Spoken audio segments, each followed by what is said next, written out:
அப்படியே முழு கை சட்டை போட்டு மூட்டு வரைக்கும் கையை மடக்கி விட்டு காலையில பயணம்.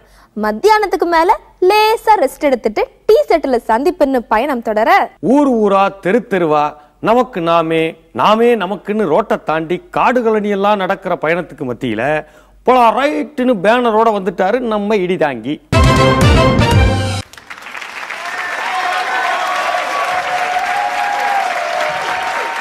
ஆனால் ஒன்றை மட்டும் கூறிக்கொள்ள ஆசைப்படுகிறேன். மண்டைக்கு மேலே ஃபேன் சுற்றினால் மண்டைக்கு குளிர்ச்சி, ஆனால் மண்டையில் பேன் சுற்றினால் மண்டைக்கு எதிரான சூழ்ச்சி.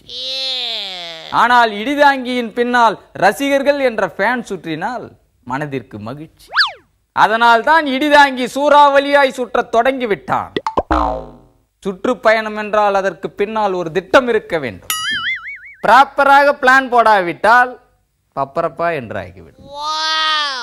பேருந்தின் இருக்கைக்கு கீழே ஓட்டை விழுந்தால் அது பயணம் போனவர்களுக்கு வீழ்ச்சியாய் அமையும். ஆனால் பயணம் போகும் வண்டியின் மேலே ஓட்டை போட்டால் அது எழுச்சி. அந்த ஓட்டை வழியாக உடலை செலுத்தி வேனுக்கு மேலே எழுச்சி பெற்று நின்றாலே புரட்சி புரட்டாசிக்கு அப்பாலும் புலனாகும். அப்படியாக ஊர் ஊராக சுற்றி வரலாம் என்ற திட்டத்தை இப்போதைக்கு இடிதாங்கி கைவசம் வைத்திருக்கிறார். ஆனால் இந்த திட்டத்தில் ஒன்றுமே வித்தியாசம் இல்லை என்று என் தொண்டர்கள் நிராகரித்து விட்டார்கள். ஓட்டை போட்ட வண்டிக்கு மேலாக நின்று ஓட்டு போடுங்கள் என்று எல்லோரும் தானே கத்துகிறார்கள், கதறுகிறார்கள். இதில் என்ன புதுமை இருக்கிறது என்று புலம்ப தொடங்கிவிட்டார்கள். வட்ட செயலாளர் முதல் கட்ட செயலாளர் வரைக்கும் காட்டு கத்தாக கத்த தொடங்கிவிட்டார்கள். ஆட்டோவில் நீங்கள் தொங்க வேண்டாம், அப்படி போனால் உங்கள் தொண்டர்கள் எல்லோரும் குண்டர்களாக இருக்கிறார்கள், அவர்களால் ஓடினால் கட்சி மெலிந்து விடும் என்று கருத்து கூட சொன்னார்.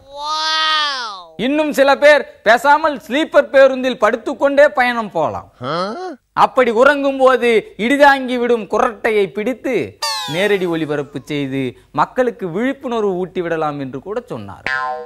இன்னும் சிலர் இந்த லீன் பாடிக்கும் மீன் பாடிக்கும் பொருத்தம் பார்க்க கூட தொடங்கிவிட்டார். ஆக திட்டங்கள் எங்களுக்கும் போட தெரியும், புதுமைகள் எங்களுக்கும் படைக்க தெரியும் என்று சொல்லிக்கொள்ள கடமைப்பட்டிருக்கிறேன். காரியத்தில் கண்ணாய் இருந்தால் கரிக்கொட்டை கூட பொன்னாக மாறும்.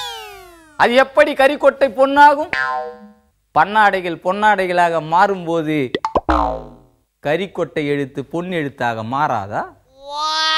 நீங்கள் கோடி செலவழித்து ஒட்டிய சுவரொட்டிக்கு கீழே இந்த கேடி எழுதும் பொன் எழுத்தின் மேலே சிறுவர்கள் கூட சிறுநீர் கழித்து அழிக்க முடியாது.